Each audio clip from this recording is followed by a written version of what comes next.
It's the 643rd day of the war between Russia and Ukraine.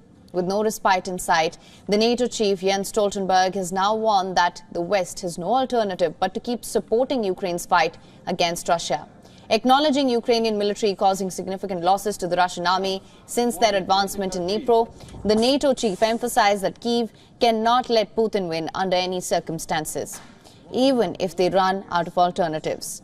Stoltenberg also added that since Ukraine forces were not currently progressing, the military, since the full-scale invasion, has already retaken at least 50% of the territory seized by the Russian military.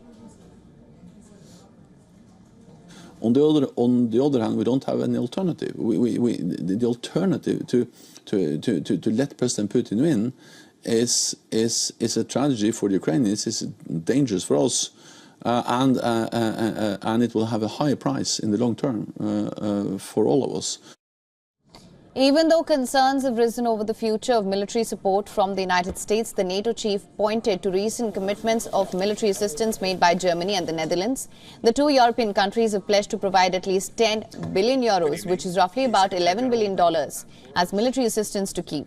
Stoltenberg pointed to the recent pledges as evidence that the support from the Western nations is not drying up. Need, despite the difficulties, despite the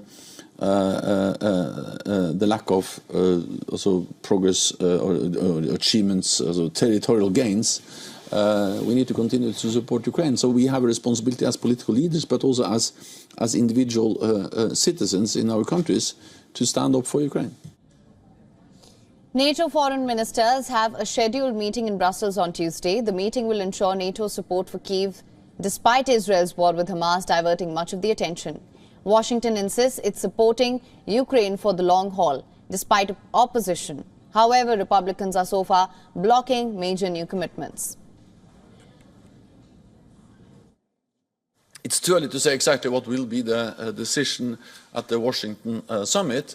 All allies agree that in the midst of a war, full membership is not possible.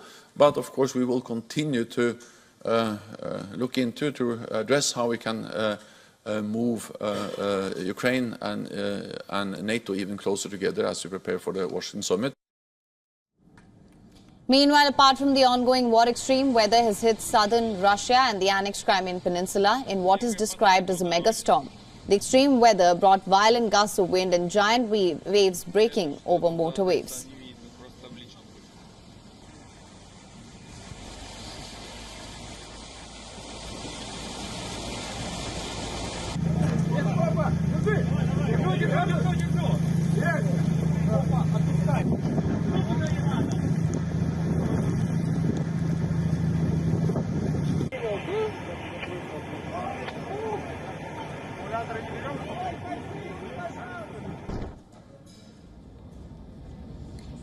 Russia says hurricane winds and heavy flooding have left nearly 2 million people without power in the south.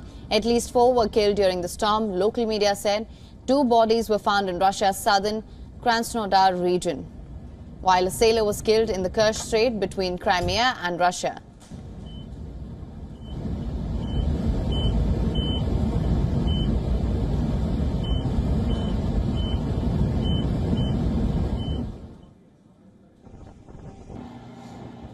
The hurricane-force winds also wreaked havoc in Ukraine. Dubbed Storm of the Century, the severe weather left at least 5 people dead and almost 1,500 towns and villages in the dark.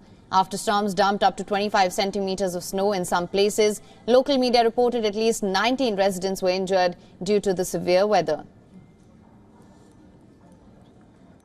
Перше, від ранку отримую звіти щодо ситуації в тих наших регіонах, де є наслідки негоди.